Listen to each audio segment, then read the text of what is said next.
दोस्तों, हमने अपने इस चैनल पर बात कर ली कि किस तरीके से हम अपने बालों को झड़ने से रोक सकते हैं। हमने ये भी बात कर ली कि हम क्या खाएं जिसकी वजह से हमारे बाल जो हैं वो अंदर से मजबूत हो जाएं।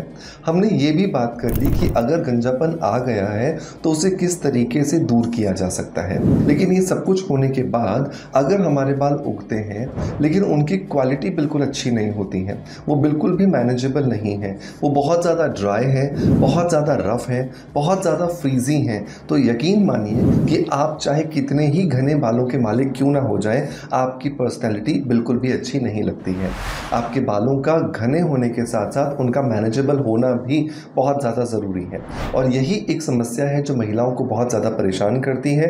किसी भी पार्टी में जाने से पहले उनके बाल जब मैनेजेबल नहीं होते हैं तो उनका मूड ख़राब हो ही जाता है।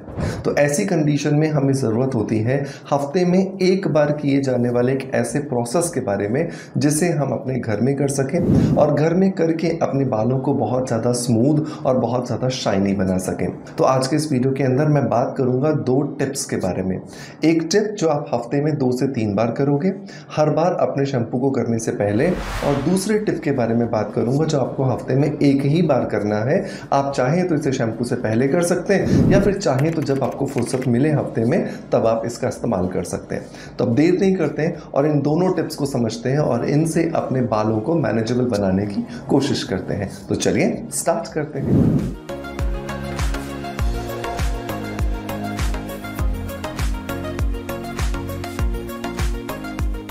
दोस्तों, वीडियो की शुरुआत करेंगे हमेशा की तरह एक पॉजिटिव फीडबैक के साथ में। और आज का जो पॉजिटिव फीडबैक है ये मुझे मिला है वंदना विश्वकर्मा जी की तरफ से। वंदना जी ने लिखा है कि आपके DIY भी बहुत अच्छा काम करते हैं और आपके प्रोडक्ट्स भी बहुत ही अच्छे होते हैं। जितना सोचा नहीं होता उतना अच्छा रिजल्ट्स मिलता है। मैं आपके बनाए हुए प्रोडक्ट्स यूज़ करती हूँ, मेरी सारी प्रॉब्लम सॉल्व हो गई हैं। आपका नाइट क्रीम और हेयर ग्रोथ टोनर और ग्रीन टी अभी यूज़ कर रही हूँ, बहुत ही बेनिफिट्स हुआ है, बहुत खुश हूँ। Thank you very very very much sir. Thank you so much Vandana Vishwakarma ji आपके पॉजिटिव फीडबैक के लिए कि आपने मेरे बताए हुए प्रोडक्ट्स को ट्राई किया और आपको बहुत अच्छे रिजल्ट्स मिले और DIY से भी आपको बहुत अच्छे रिजल्ट्स मिल रहे हैं। दोस्तों, इस चैनल को बनाने का मकसद सिर्फ आपको प्रोडक्ट्स देना नहीं है।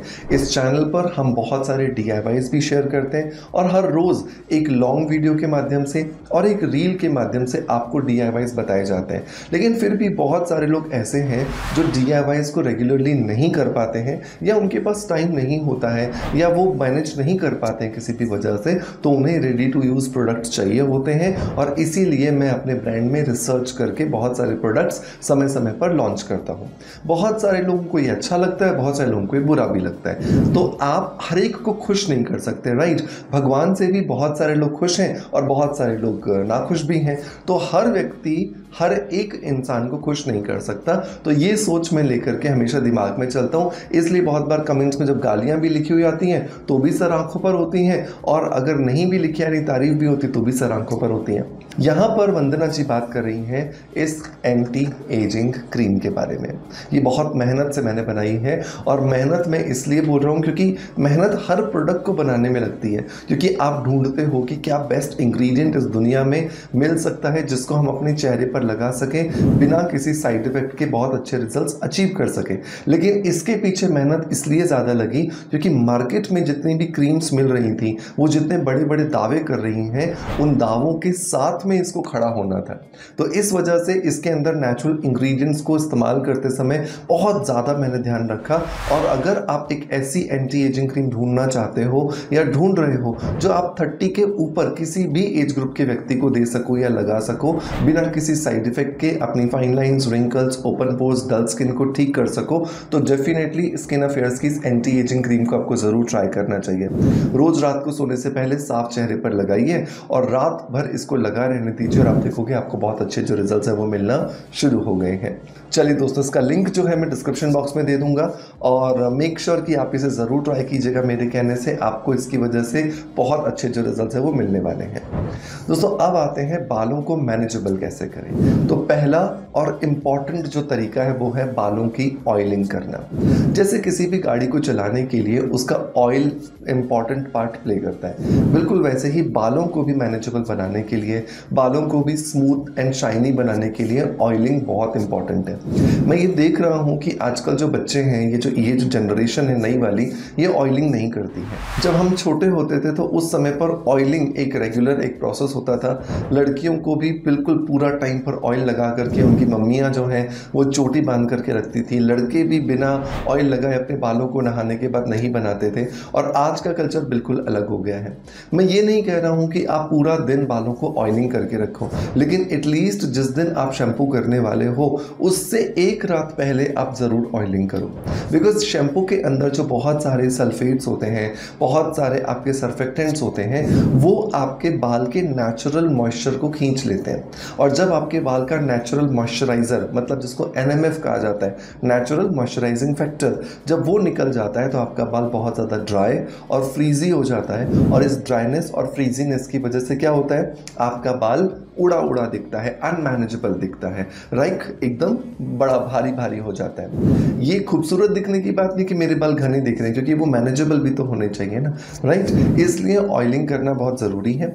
और ऑयल्स की भी जब मैं बात करता हूँ तो मैं हमेशा कहता हूँ कि एक ऐसा ऑयल इस्तेमाल कीजिए जिसके अंदर प्रोटीन हो, क्योंकि हमारा बाल जो है वो केराटिन प्रोटीन से बना है। और केराटिन प्रोटीन से बना होने की वजह से जब केराटिन प्रोटीन हमारे बाल से कोलैप्स होता जाता है, निकलता जाता है, शैम्पू से धुलता जाता है, तो बहुत ज़रूरी होता है कि उसको वापस से रिप्लेस करना।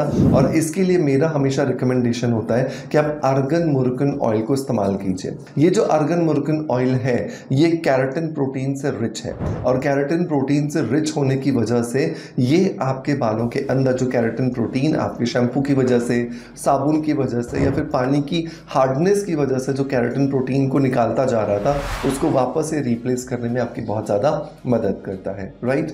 तो रात को सोने से पहले आप इससे मसाज कर लीजिए, और सुबह अगले दिन किसी भी माइल्ड शैम्पू से आप शैम्पू कर लीजिए। आपको बहुत अच्छे जो रिजल्ट्स हैं वो मिलने वाले हैं। इसको परचेज करने के लिए लिंक भी मैं डिस्क्रिप्शन बॉक्स में आपको दे दूंगा। अब दूसरा प्रोसेस आता है जो आपको हफ्ते में एक बार करना है। ये बेसिकली एक तरह का केराटिन स्पा है, राइट। और इसके लिए हम इस्तेमाल करने वाले हैं चावलों का। तो रात को आपने चावल बनाए हुए हैं, थोड़े से बचा लीजिए, जानबूझ के उनको ज़्यादा बना लीजिए, राइट। और सुबह जब ये चावल आपको मिल जाए तो एक कटोरी चावल लेकर के इसके अंदर आधा कटोरी आप दही मिला दीजिए। इन दोनों चीज़ों को बहुत अच्छे से आप ग्राइंडर में चलाइए और पल्स मोड में चलाइए, और जब तक चलाइए जब तक एक स्मूथ टेक्सचर का पेस्ट नहीं मिल जाता।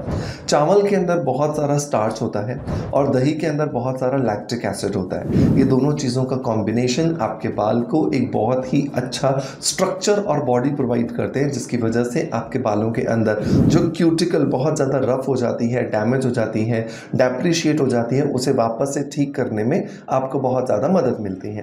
अब एक इम्पॉर्टेंट बात यहाँ पर यह आती है कि जब भी आप इन दोनों को ब्लेंड कर रहे हैं तो इसके साथ में आपको थोड़ा सा कोकोनट ऑयल, मतलब कि नारियल का तेल आधे चम्मच के आसपास ज़रूर डालना चाहिए।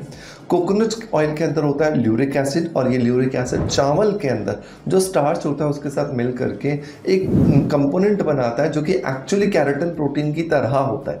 एग्जैक्टली नहीं होता, लेकिन हाँ उससे मिलता जुलता होता है। अब इस मिक्सचर को आप हफ्ते में एक बार बालों की जड़ों से लेकर के बालों के एंड्स तक लगाइए।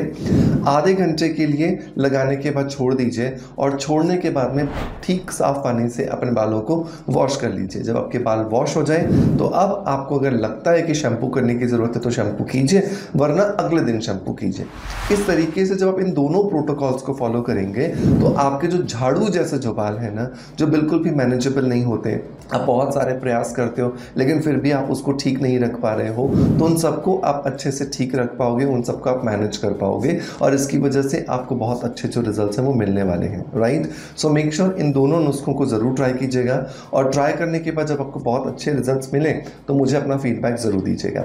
आपका प्यार आप जिस तरीके से मुझे देते आए हैं बिल्कुल वैसे ही देते रहेंगे। इसी आशा के साथ आपसे अलविदा लेता आपका knowledge friends doctor Manoj. Thank you so much, bye bye, love you all.